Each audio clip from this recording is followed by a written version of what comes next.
Hello everyone and welcome back to my channel Tomcat Stitchery. I'm Whitney and today we are talking about seam finishes. But before we get into that, today is Friday, which means we have a Love Notions Feature Friday pattern, and that pattern is the Summer Key Pants. This is a lovely wide leg pant that has elastic in the back, so they're very comfortable to put on, different pocket options for the front there. They're a mid-rise pant, so they hit just like, I don't know, 1.5 inches or so below the natural waist. You can raise that if you'd like. But just a really easy and comfortable pair of pants. And it is the Feature Friday pattern today. And with my code TK Stitchery 10, I think that's right. Or it's 10 TK, I can't remember. Or it's 10 TK Stitchery. I will put the correct code right here.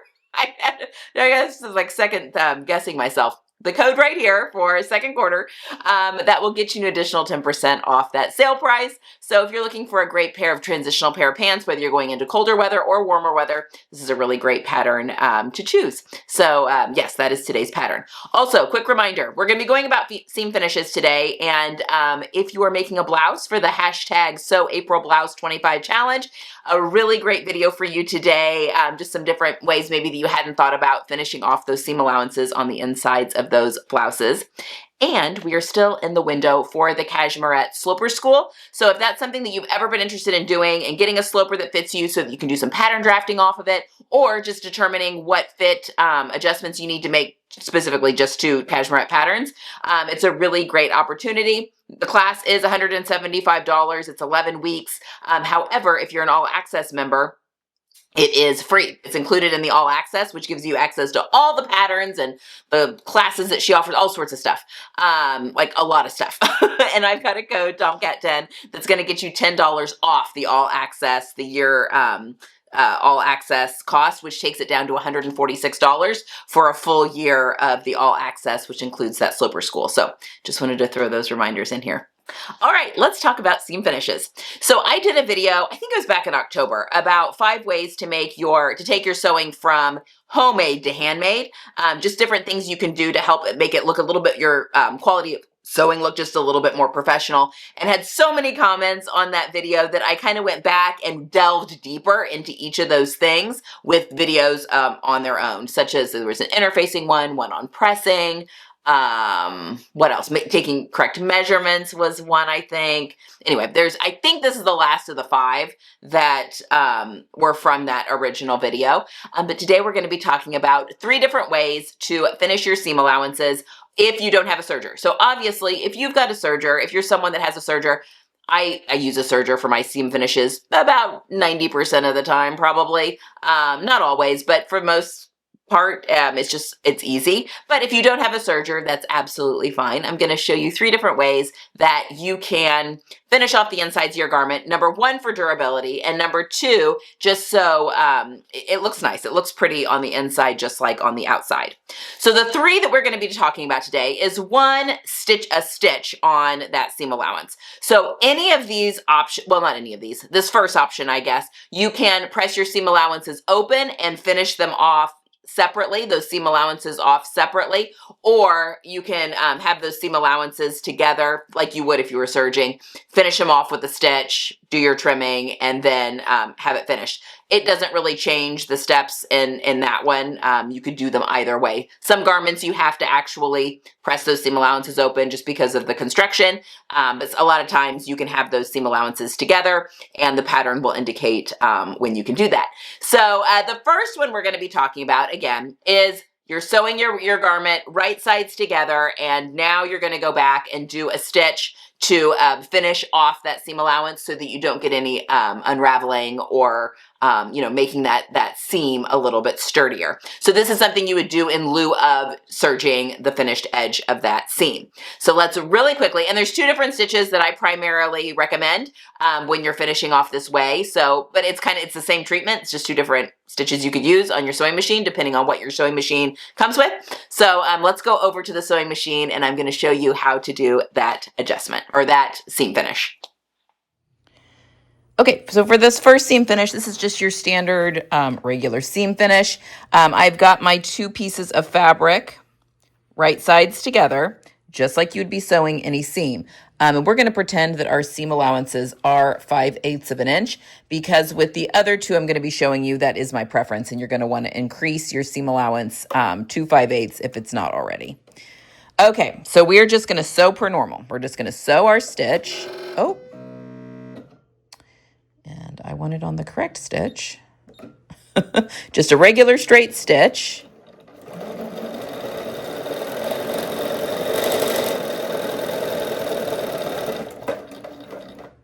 And you want to back stitch at the beginning and end of your seams.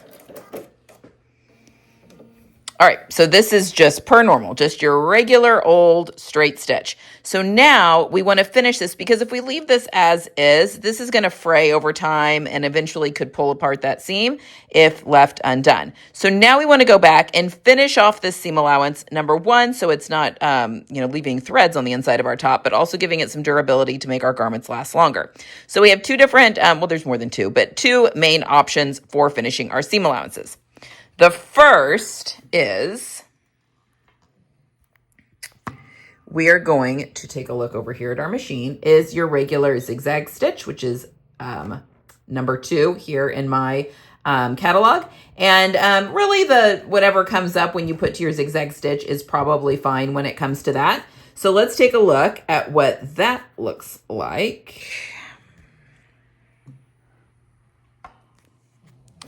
So I'm going to be zigzag stitching about a 1/4 of an inch away. I want that left swing to hit about a 1/4 of an inch away from that original seam line.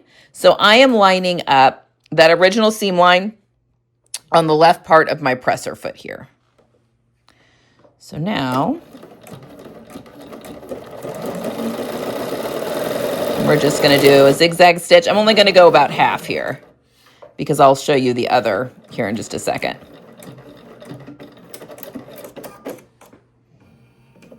Okay, so there's the zigzag stitch.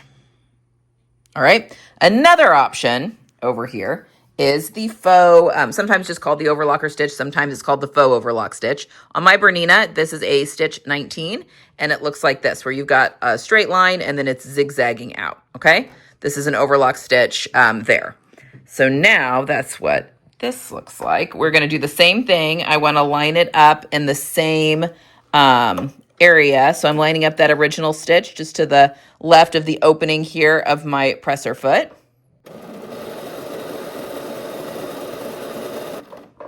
All right. And I didn't change any settings on that either.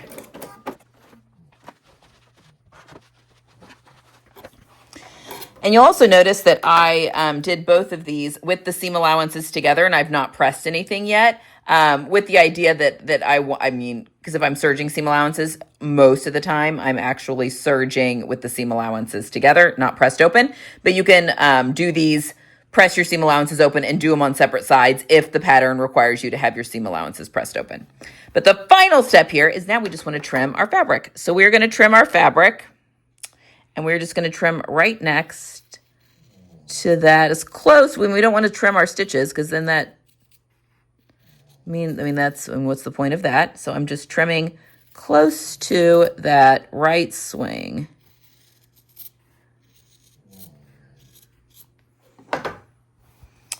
Like this. Now you can take it over to your sewing machine or ironing board and press that seam to one side or the other. But now that will stay nice and finished off for you. This faux overlocker, it looks a little bit more like a serger, which I think is why a lot of people use it. But if you don't have that stitch on your machine, you can absolutely just use that zigzag stitch. All right, so that is seam finish 1. Okay, so I would say that that's probably a great one for most of your sewing, especially casual sewing, making most, rayon garments or even cotton garments or whatever the case may be. However, if you're wanting something a little bit fancier, so if you're using maybe a little bit more delicate fabric, or you just really want the insides to look really nice, maybe you're making a simple blouse and you just thought, I'm going to play around and do a really nice finish on the inside, so that when it is inside out, it just looks that much better. Or if you're using a really nice silk or something and you want that inside to look just as good as the outside, a French seam is a fantastic seam finish to do. This is a very popular seam finish for years and years. I mean, well before the serger was around. It's very durable and great for fabrics that have a tendency to be a little bit more translucent or see-through. So if you're doing anything with a chiffon or organza where you can see those seam allowances from the right side, a French seam is a really beautiful way to finish those off. So I am now going to take you over and show you how to sew a French seam. All right, so this is a French seam. We have got our 2 pieces of fabric here. We're actually going to be starting, this is a seam finish that we want at least 5/8 of an inch seam allowance in order to do the different passes. So if your pattern does not have 5/8 of an inch seam allowance, you need to add to that seam allowance in order to get it to 5/8 of an inch. Sometimes you can get away with 1/2 inch, but 5/8 is really my preference. So we're going to start, and we are going to put these wrong sides together, okay? So this is a little different. We're putting this wrong sides together. And again, this is a 5/8 of an inch seam allowance is what we are talking about here. With just a regular straight stitch, I am going to sew this first pass at 3/8 of an inch, which is the same as 1 centimeter. And 5/8 of an inch is the same as 1.5 centimeters. So you want at least that much. All right, so we're just going to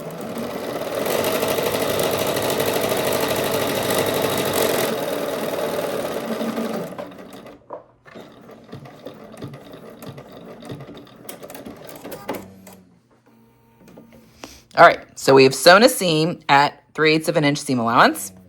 I am now going to take my scissors and I'm going to trim this to like 1/8 of an inch. Basically, you just want it less than 1/4 of an inch.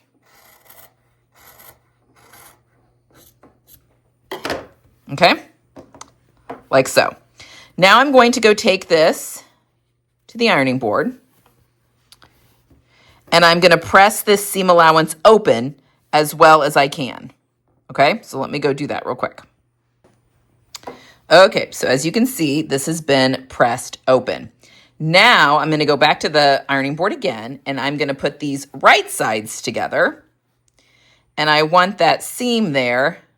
I'm going to press it again, but I want that seam right at the top of that fold. Okay, so now I'm just going to go give it another quick press. Okay, and as you can see, that little seam there is right there at the top of that press. Now we are going to go back with our right sides together, and we are going to sew this at 1/4 of an inch. So we did 3/8 of an inch first, and now we're doing 1/4 of an inch, and 3/8 and 1/4 equal 5/8 of an inch.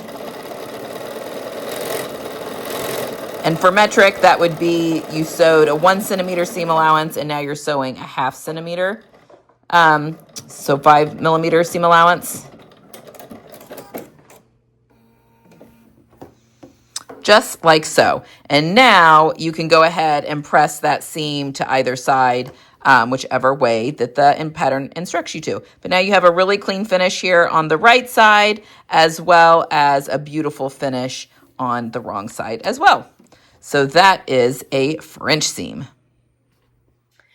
Okay, so French seams are really great for delicate fabrics and that sort of thing. You know, like I said, like your silks or maybe your rayons, things with a little bit more drape, or things that are a little bit more translucent, a little bit more delicate. But if you are wanting maybe something for a little bit more sturdy fabric, so the next seam finish I'm going to be showing you is what is called a flat fell seam. You see this a ton in jeans because it is a very durable seam, a very strong seam, but because of the nature of your tucking things over, it works great for a little bit hardier fabrics. This is also a seam finish that you see a lot in button-up shirts, specifically menswear. So if you have got a cotton shirt, Oxford cloth, something like that, that you're working with and making a button-up shirt, you'll a lot of times will see the flat fell seam on the underarm seam that will go all the way, you know, through the side seam that will go all the way up through the underarm seam. A lot of times will be a flat fell seam, and you could also flat fell the arm's eye, so where your sleeve is sewn into your shirt. So that is another place. It's a little bit trickier there because you're having to fold over the curve of the sleeve head there, but not impossible. In fact, you see that in almost all ready to wear.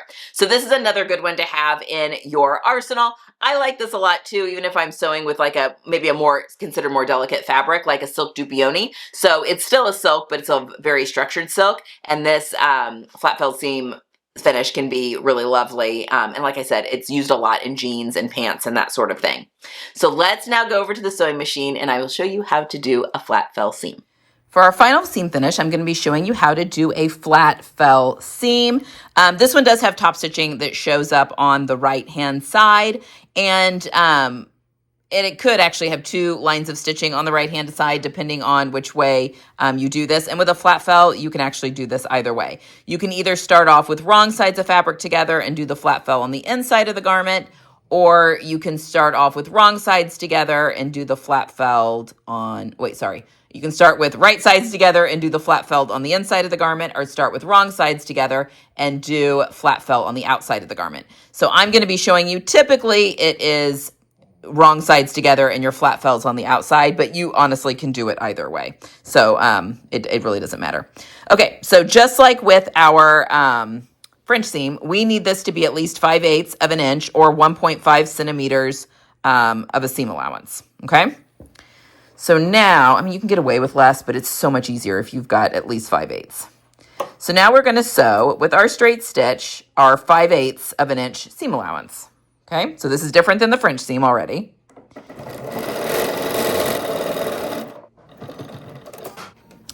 Okay, once you have this sewn, we are going to go and press our seam allowances open. Okay? Give those a real good press and press those open. So I'm going to do that real quick and I'll meet you right back here. All right, so we've pressed those seam allowances open. Now we're going to be trimming 1 seam allowance.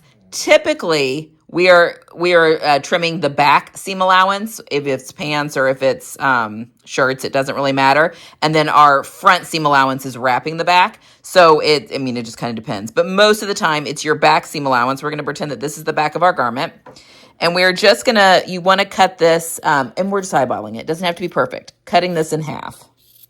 So very careful not to accidentally cut the garment, obviously. We're going to trim that in half, like so. Okay? So normal seam allowance, and we've got about half the seam allowance here.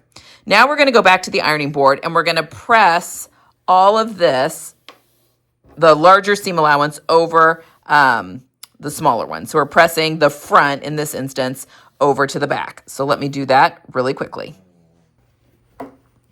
Okay, so as you can see, we can see that original line of stitching here. So we're going to be able to see 2 lines of top stitching on the right side of the garment. If you only wanted 1 line of top stitching, you would do it the other way. You would start with right sides together as opposed to wrong sides together. So hopefully that makes sense. All right, so once we are here, now we are going to be taking this upper seam allowance here and actually folding it in on itself, and we are wrapping it around that bottom seam allowance that we trimmed.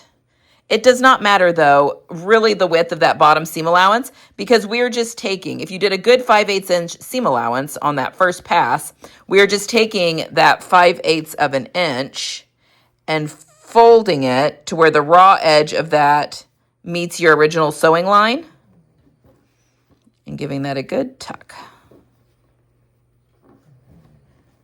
Obviously, pins come in very handy here. So once you have tucked that nice and neat, you can go ahead and give that a press, and then we're going to stitch it down.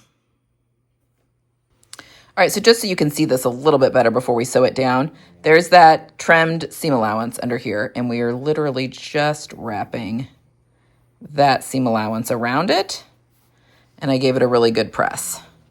So now we're going to come back to our sewing machine. I'm working with quilting cotton here, which is very, very nice and stable.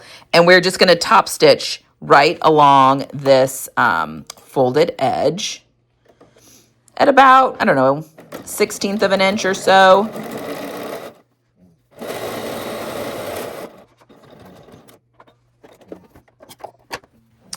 And there is a flat fell seam. So again, if you want 2 lines of stitching not on the right side of your garment, you're going to start with wrong side or right sides together, as opposed to wrong sides together. So the back just has the one line of stitching. Okay, and that is a flat fell seam.